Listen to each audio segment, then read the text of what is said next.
சீந்தில் சர்க்கரை அப்படிங்கக்கூடிய ஒரு மருந்து வந்து சொல்லப்படும் சித்த மருத்துவத்துல. சர்க்கரை நோய்க்காக கொடுக்கப்படுறது.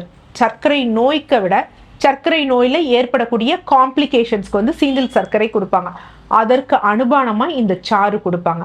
இதை அல்லாது என்ன அப்படின்னு பார்த்தீங்கன்னா, சில பேருக்கு யூரின் ரொம்ப எரிச்சலா போகும். யூரின் போகும்போது பெயின் போன்றவை இருக்கும்.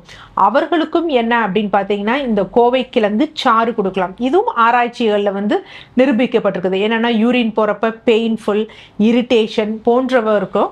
இந்த என்ன பண்ணலாம் அப்படின்னா, இந்த கோவை இலை சாறு, கோவை கிழங்கு சாறு, கோவை ஜூஸ் கொடுக்கலாம். இந்த கோவைக்காயை பொறுத்தவரை எல்லா பார்ட்ஸுமே மருந்தாக உபயோகப்படுத்தக்கூடியதுதான். சர்க்கரை நோய், சர்க்கரை நோய் காம்ப்ளிகேஷன்ஸ் இல்லாமல் எல்லாவற்றிற்கும், நமக்கு ஜீரணம் சரியில்லையா அதற்கும் நம்ம கோவைக்காய் வந்து கொடுக்கலாம்.